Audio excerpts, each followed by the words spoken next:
Nah, untuk teman-teman yang biasa nonton video saya dengan tampilan layar landscape seperti ini ya, layar miring. Nah, khusus di video kali ini, saran saya tontonnya harus dengan layar tegak seperti ini. Jadi layar potret ya. Karena pas waktu perekaman itu saya tidak landscape, tidak miring, jadi tegak. Oke, selamat menyaksikan. Nah, ini proses pembuatan berat peredam pada laras manual ya. Karena di video kemarin ada yang bilang masa berat peredam itu bisa dibuat manual. Nah, di sini saya upload videonya sekalian supaya teman-teman percaya. Nah, ini sebenarnya larasnya deratnya itu masih ada untuk derat peredam yang bagian depan ya. Cuma sedikit karena proses crowning. Untuk larasnya udah 13. Nah, khusus yang mau di derat peredam yang sebagian sini. Nah, ini saya buat menjadi OD12 ya. Atau kalau mau teman-teman pas waktu mutarnya ini tidak terlalu kencang atau tidak terlalu sesat lah seperti itu, tidak keras ya. Teman-teman bisa mengecilkannya menjadi OD 11,8. Jadi 11,8. Nah, untuk mengecilkannya saya juga pakai gerinda biasa. Jadi tidak menggunakan mesin bubut, jadi cuma pakai gerinda sama bor sama ya ini alat atau senainya ya. Untuk senainya seperti di video yang kemarin-kemarin itu pakai senai yang M12 kali 1.25 ya. Nah, kenapa saya sisakan derat bawaannya nanti di video ke depan saya jelaskan. Nah, ini ya. Jadi kita untuk derat-derat besar memang harus butuh pelumas seperti ini. Ini saya pakai minyak sayur atau teman-teman bisa juga pakai oli bekas. Ada yang kasih saran ke saya juga pakai oli bekas seperti itu. Nah, memang untuk derat-derat besar seperti ini kita tidak bisa langsung putar ya, jadi harus ke depan terus putar ke belakang lagi. Nah, seperti itu.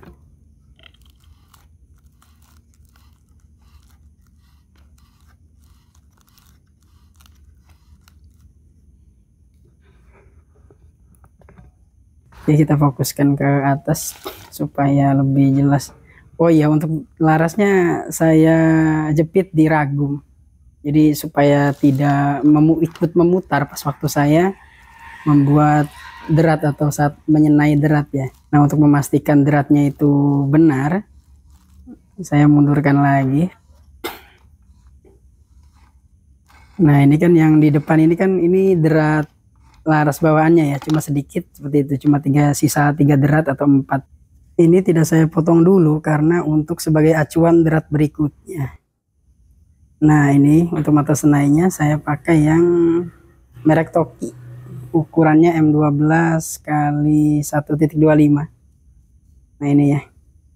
Ini saya merek Toki itu yang paling murah tapi kualitasnya lumayan bagus lah. Ada juga yang bagus itu yang merek Yamaha atau yang Tekiro itu bagus, cuma harganya lumayan mahal. Nah, ini deratnya sudah jadi 40% lah, belum setengahnya. Nah, ini derat awal itu derat bawaan unitnya itu sebagai acuan saja. Nah, kalau kita mau menderatkan kita tinggal cocokkan dengan derat yang awal seperti itu. Jadi ceritanya ini kenapa derat peredamnya itu hampir habis, karena pas waktu crowning itu kan dia memakan derat ya, memakan bagian ujung, jadi dipotong seperti itu. Akhirnya sisa segitu. Nah, sebenarnya memang sudah lama saya pengen potong laras ini karena pas waktu saya masukkan mimis, saya dorong dari belakang ya, pas waktu saya tes berapa panjang cuknya. Nah, cuknya itu lumayan panjang, dia ada di sekitar 3 cm. Jadi menurut saya lumayan panjang. Kalau cuk terlalu panjang itu nanti power menurut saya kurang. Cuk itu cukup setengah senti lah. Jadi makanya saya potong sekalian cuknya. Nah, di bagian belakang saya buat derat peredam lagi seperti itu. Nah, ini lumayan keras, tinggal kita bulak-balik seperti ini. Nah, ke depan, nanti ke belakang lagi seperti itu.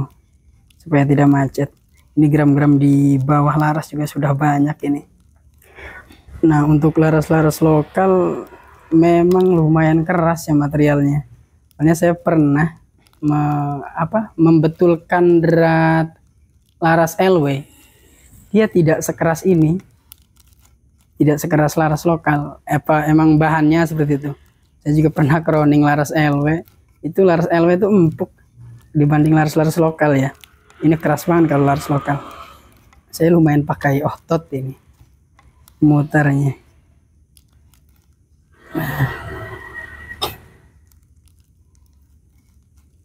Iya, kalau misalkan ada teman-teman yang tanya, emang tidak apa-apa potong laras bagian depan.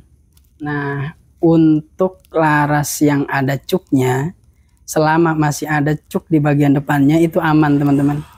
Sepengalaman saya itu aman sekali. Nah, untuk saya ini memang cuknya karena panjang, sekitar ya 3 sentian.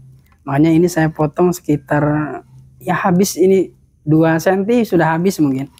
Yang waktu sisa-sisa croning itu terpotong mungkin ada setengah senti.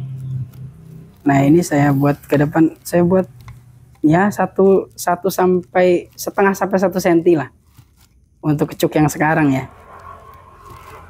Nah, ini dratnya sudah jadi. Kita tinggal putar ke belakang. Nah, ini untuk hand senainya atau pegangan mata senai ini kan saya buat dari kayu ya. Tentu teman-teman yang sudah menyaksikan video-video saya tentu tahu lah ini. Ini bukan dari bahan aslinya, maksudnya bukan hand senai aslinya. Kalau hand senai aslinya kan mahal ya kalau beli. Nah, saya pakai kayu seperti ini. Nah, ini kuat teman-teman. Nah, ini sudah jadi ya untuk dratnya. Nah, ini. Nah, di bagian belakang drat ini emang harus kosong seperti ini teman-teman. Jadi harus ada ruang kosong karena ini untuk nanti dudukan peredam. Jadi peredam itu kalau full sampai belakang ada drat, dia nanti tidak akan mentok sampai ke belakang. Nah, ini coba saya tes ya. Saya masukkan peredam. Untuk peredam-peredam lokal itu semuanya rata dratnya M12 kali 1.25. Jadi teman-teman jangan khawatir kalau misalkan beli peredam seperti itu. Apakah cocok dengan drat larasnya? Cocok. Hanya saja memang untuk untuk kelurusannya teman-teman harus setting lagi. Untuk videonya teman-teman bisa tonton video saya yang ini. Ini cara meluruskan peredam dengan laras seperti itu. Nah, ini ya. Oke, ini sudah beres. Oke, beres. Jadi tanpa mesin bubut. Nah, ini alatnya sederhana sekali ya. Jadi dia cuma mata senai seperti ini. Nah, untuk hand senainya, untuk dudukannya dia pakai kayu. Oke, ini wah, tempat kerjanya kotor. Kita copot dulu peredamnya. Selanjutnya kita akan potong drat bawaannya ya. Ini drat peredam laras yang bawaannya itu saya potong.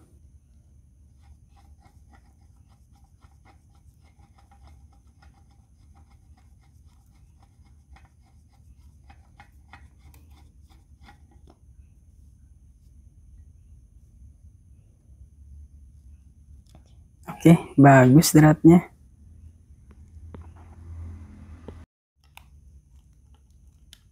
Nah, ini ya. Untuk dudukan peredamnya ini kita ratakan ya. Untuk meratakannya saya juga manual pakai kikir yang segitiga yang biasa buat ngasah mata gergaji. Nah, ini. Jadi usahakan nanti untuk pembuatan dudukan peredam pada larasnya. Nah, ini harus benar-benar rata. Nah, seperti ini ya. Nah, ya, untuk beban pas waktu pengikiran itu jangan ditumpukan ke bawah ya. Karena kalau ke bawah nanti dia makan ke daging laras yang bagian depan. Jadi kita tumpuannya ke belakang. Yang mau kita datarkan kan yang bagian belakang ya, yang buat dudukan peredamnya. Nah, memang agak rumit kalau pembuatan manual. Saran saya teman-teman langsung ke tukang bubut saja kalau memang ada tukang bubut di sana seperti itu, atau apalagi kalau tukang bubutnya ya teman sendiri, biasanya tidak terlalu mahal lah seperti itu. Nah ini beres ya, untuk dudukan peredamnya dia sudah rata di sebelah sini. Nah ini drat bagian depan, ini drat bawaannya, nanti akan saya potong. Nah ini ya, oke, hasilnya bagus seperti bubutan ya. Nah ini saya potong dulu. Nah untuk pemotongannya ini saya pakai bor gerinda. Sebenarnya gerinda ada, cuma ini untuk teman-teman yang alternatif seperti itu. Nah ini beres, sudah dipotong. Nah ini potongannya ya, masih panas. Kita lepas larasnya. Dan ini dia hasil akhirnya. Nah untuk bagian depan ini saya putar pakai amplas, jadi kinclong ya. Nah, jadi pembuatan drat peredam pakai manual itu sebenarnya bisa. Gimana, rapi kan? Oke, terima kasih.